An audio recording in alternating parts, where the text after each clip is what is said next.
teks mengikuti perintah dari ulil amri atau dari pemerintah. Dalam surat An-Nisa ayat 59, Allah Subhanahu wa taala berfirman. Dan hendaknya ini kemudian kalau membaca An-Nisa 59 ini harus dimulai dengan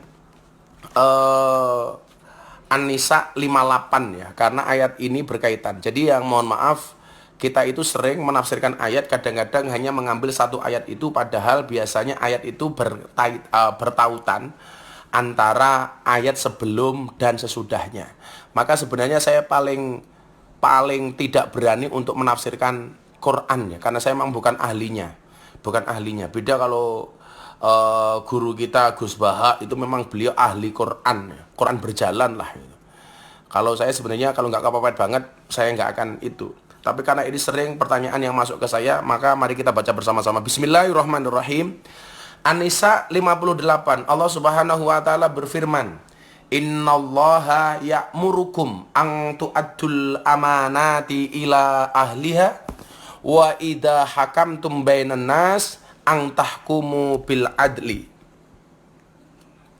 An tahkumu bil adli. In bil adl an tahkumu bil adl. Innallaha ni'ma ya'idukum bih. Innallaha kana sami'an basira. Ya. Kemudian ayat 59 Allah Subhanahu wa taala melanjutkan. Ya ayyuhalladzina amanu atiiullah wa atiiur rasul. Wa ulil amri minkum. Fa in tanaza'tum fi syai'in farudduhu ilallahi war rasul in kuntum tu'minuna billahi wal yaumil akhir dzalika khairu wa ahsanu ta'wila. Kita baca keterangannya. Ini yang saya baca tafsir Al-Misbah yang ditulis oleh Profesor Dr. Quraisy Shihab, guru kita bersama. Mudah-mudahan Profesor Quraisy Shihab senantiasa dipanjangkan umurnya oleh Allah dalam kemaslahatan dan kemanfaatan, karena beliau salah satu termasuk guru bangsa di Indonesia. Ya, sesungguhnya Allah menyuruh kamu menyampaikan amanah-amanah kepada pemiliknya, dan apabila menetapkan hukum di antara manusia, wah ini HP ini ambruk, wah nggak punya tripod, belum sempat beli, corona.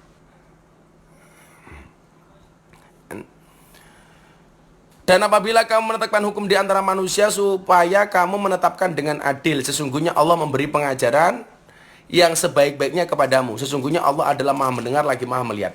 Yang mau saya terangkan bukan ayat itunya, bukan ayat 58, tapi ayat 59-nya. Wahai orang-orang yang beriman, yang tidak beriman tidak hai. Taatilah Allah dan taatilah Rasulnya. Ketika Allah memerintahkan kepada kita taat kepada Allah dan taat kepada Rasul, itu langsung menggunakan fi'il amr.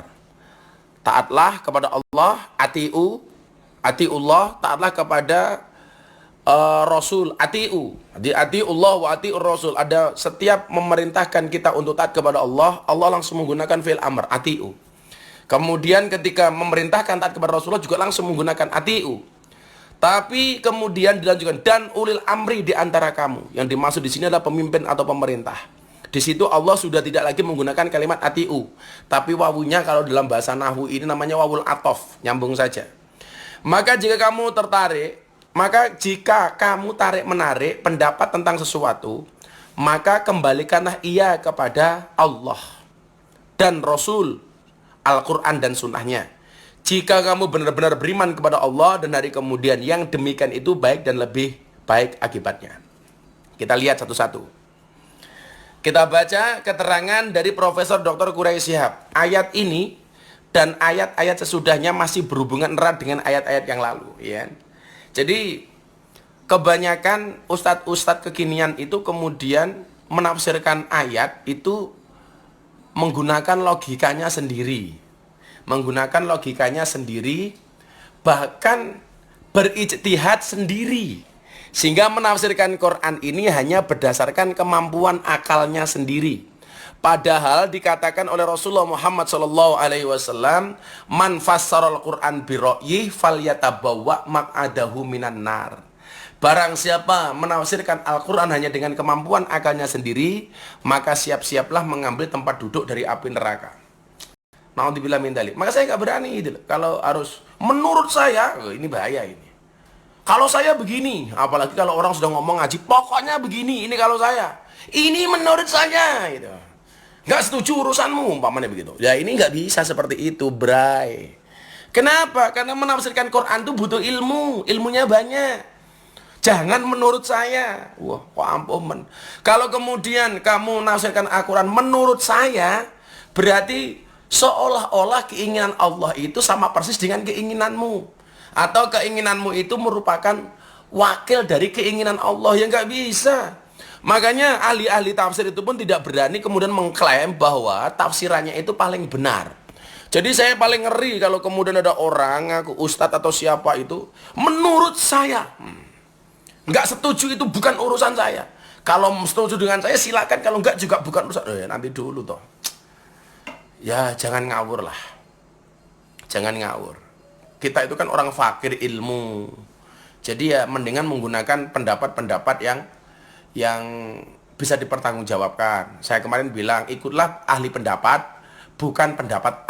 Ikutlah pendapatnya ahli, bukan orang yang ahli berpendapat. Gitu ya. Jadi ini ngeri menurut saya. Kalau ini menurut saya harus begini. Waduh. Kemudian kita sering beralibi begini. Toh Rasulullah mengatakan balihu anni walau ayat, sampaikanlah dariku walaupun cuma satu ayat.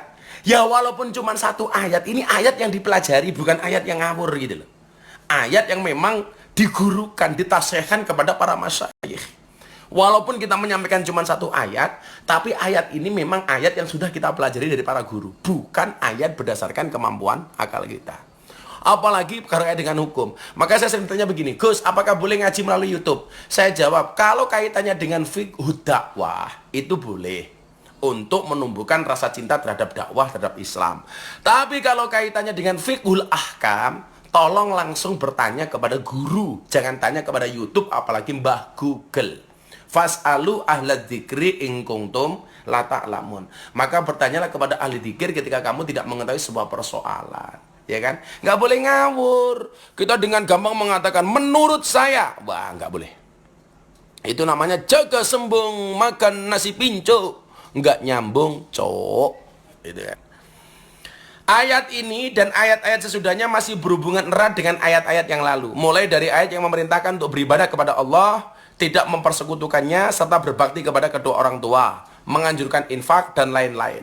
Jadi beliaunya ini sebelum menerangkan ayat 59 itu maksudnya apa, tafsirnya apa, beliau menggambarkan bahwa ayat ini masih berkaitan dengan ayat-ayat sebelumnya. Perintah-perintah itu mendorong manusia untuk menciptakan masyarakat yang adil dan makmur. Anggotanya tolong menolong dan bantu membantu, ya kan? Maka ini waktu yang tepat untuk kita berbagi, gotong royong, bantu-membantu di saat bangsa ini kena musibah. Jangan egois, seolah-olah apa yang kita miliki itu benar-benar mutlak milik kita. Kita lupa bahwa kemudian Allah mengatakan wa mimma razaqnahum yunfiqun. Sebagian rizki yang Allah titipkan itu ada hak orang lain. Hati-hati ya. Saya sering mengatakan begini, orang itu kalau makan terus nggak ada yang keluar itu nggak sehat. Minum terus nggak ada yang keluar pasti nggak sehat. Artinya apa? Harta kalau masuk terus nggak ada yang keluar pasti juga nggak sehat. Saya sering mengkritik teman-teman seperti saya, para ustadz, para dai itu. Ustadz dan dai itu sering nerima amplop tapi lupa untuk ngamplopi. Saya ulangi, para ustadz itu terlena sering nerima amplop, para dai kayak saya itu lupa untuk ngamplopi. Maka namanya sebenarnya terima kasih. Apa itu terima kasih? Barang saya terima kembali saya kasih. Kalau terima masuk bank itu namanya terima bank, terima masuk kantong itu namanya terima kantong. Maka terima kasih. Barang saya terima kembali saya kasih.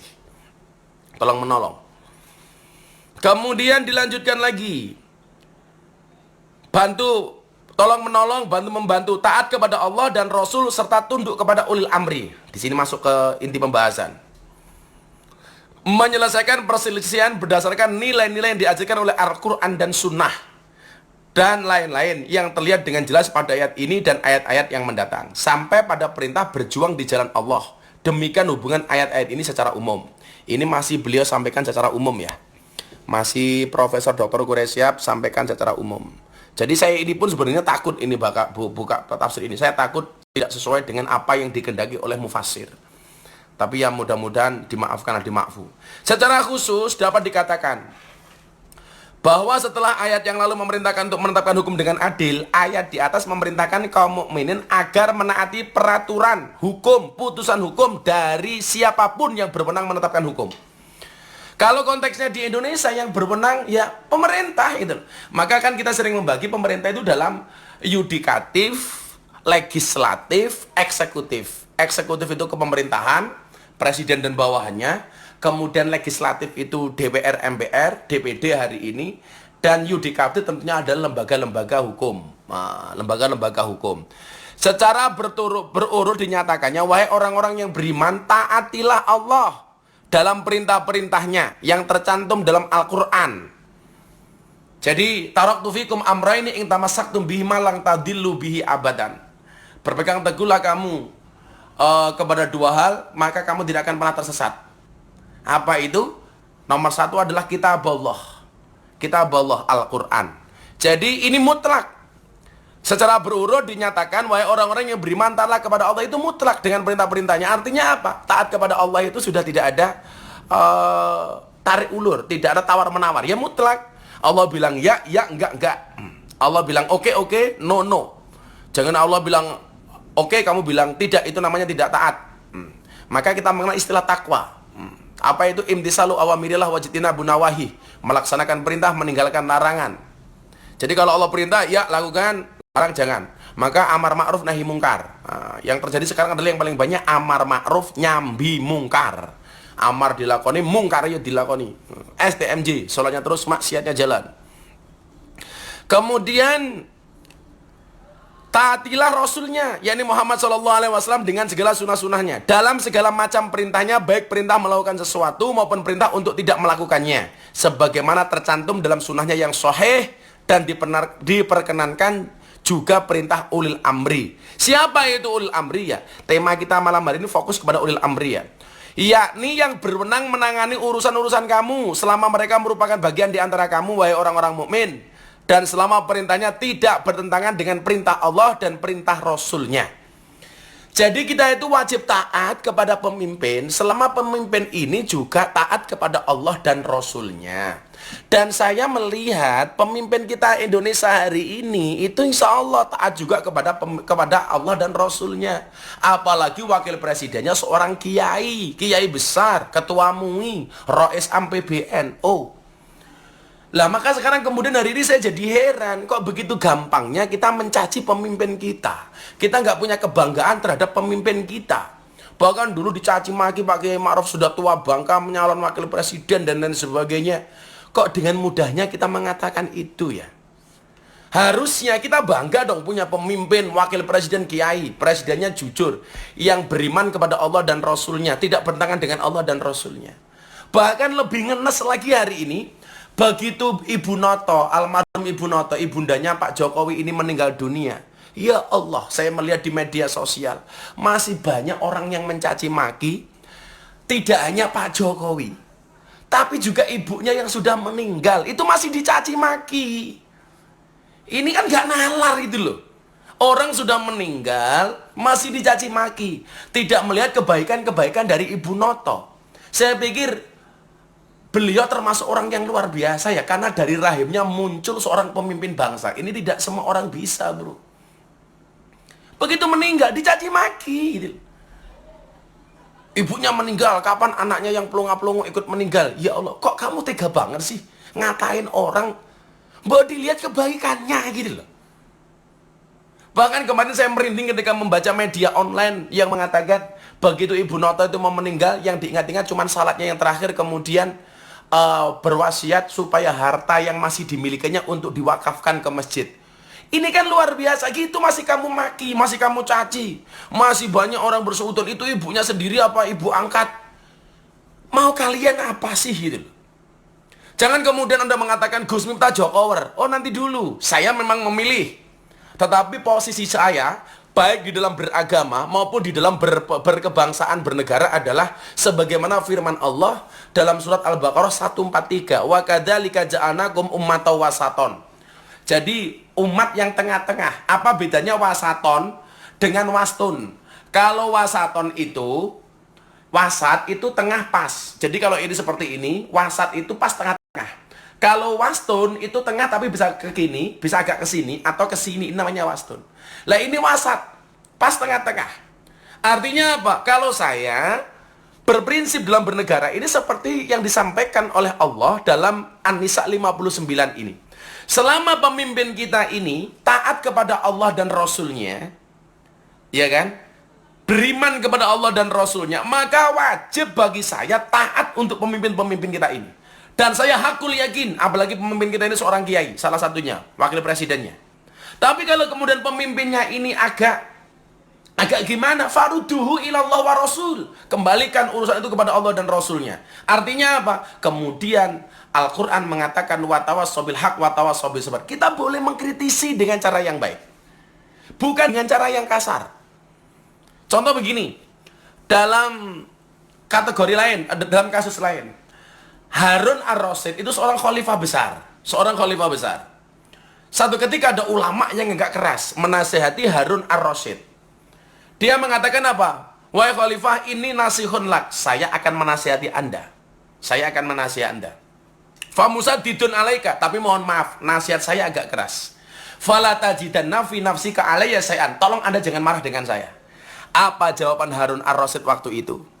Innallaha ta'ala qad arsala man huwa khairum minka. Sesungguhnya Allah pernah mengutus orang yang lebih baik daripada Anda. Siapa? Harun dan Musa. Ilaman huwa syarrum minni. Kepada orang yang lebih jelek dibandingkan saya, kata Harun ar-Rasyid. Siapa yang dimaksud? Fir'aun. Ketika kemudian Allah memerintahkan Harun dan Musa untuk menasihati Fir'aun, apa bahasa Allah kepada Harun dan Musa? Faqula lahu qawlan layyina. Sampaikanlah, berkatalah kamu kepada Fir'aun dengan bahasa yang lembut. Coba. Ini Fir'aun loh, kelasnya Fir'aun loh. Kita nggak boleh ngomong kasar. Harun dan Musa nggak boleh loh ngomong kasar. Ini sekarang kita punya pemimpin seperti ini, dipisu-pisu sak kemenge itu loh. Seolah-olah Pak Jokowi itu lebih jelek daripada Fir'aun. Seolah-olah Pak Kiai Ma'ruf itu lebih jelek daripada Fir'aun. Ya kan nggak mungkin. Kiai Ma'ruf loh, buyutnya Syekh Nawawi Al-Bantani loh, masih kamu caci maki. Kan? Masih kamu hina gitu loh. Kalau kemudian kita sebagai warga bangsa tidak bangga dengan pemimpinnya, siapa yang mau bangga dengan pemimpin kita? Coba kamu pikir, siapa lagi yang mau bangga? Artinya apa? Kalau kemudian hari ini pemimpin memutuskan seperti itu, ya sudah, kita manut dengan bahasa pemimpin. Suruh di rumah, di rumah. Walaupun saya juga ngasih kritikan kepada pemimpin. Kalau memang rakyat harus di rumah, ini akan terjadi chaos soal ekonomi. Karena banyak rakyat kita yang tidak punya berpenghasilan tetap, seperti PNS katakanlah. Maka harus dicarikan solusi. Dan kemarin Pak Jokowi ngasih 9 kebijakan penyelamat ekonomi. Salah satunya apa? Memberikan bantuan langsung kepada orang-orang yang tidak berpunya atau penghasilan tidak tetap. Walaupun barangkali hari ini aplikasinya belum sampai bawah. Contoh termasuk cicilan, motor, dan lain sebagainya. Itu belum sampai bawah. Karena justru ini debt collector rajin masuk rumah. Kenapa? Karena debt collectornya yakin orangnya pasti ada di rumah. Ya. Jadi, jangan kemudian seenaknya kita mencaci maki pemimpin. Ini ada dasarnya di sini. Maka ketika kemudian seperti itu, disebutkan di tafsir Al-Misbah ini, perintah untuk taat kepada ulil amri, yakni yang berwenang menangani urusan-urusan kamu. Ya sekarang kan semuanya diurus sama pemerintah. Kita bikin KTP pemerintah, bikin SIM pemerintah, bikin kartu keluarga pemerintah, surat keterangan mati pemerintah, dan lain sebagainya gitu loh. Dan saya pikir pemerintah kita hari ini beriman gitu. Maka kalau kemudian kita tidak cocok dengan apa yang disampaikan pemerintah, saya yakin kok pemerintah kita tidak anti kritik. Bisa. Dan saya biasa mengkritik pemerintah ini kalau untuk kebaikan. Kalau untuk kebaikan. Wa tawassaw bil haq wa tawassaw bis sabr. Tapi tentunya dengan cara yang baik. Hari ini kan enggak. Kalau orang itu sudah seneng banget dengan pemerintah, seburuk apapun masih dikatakan baik. Maka dikatakan wa ainur ridho an kulli aibin kalilatin. Orang itu kalau sudah cinta, seburuk apapun dianggap baik. Tapi sebaliknya, wa ainu sukti an kulli khairin tubdil masabi. Tapi kalau orang itu sudah benci, sebaik apapun akan dikatakan jelek.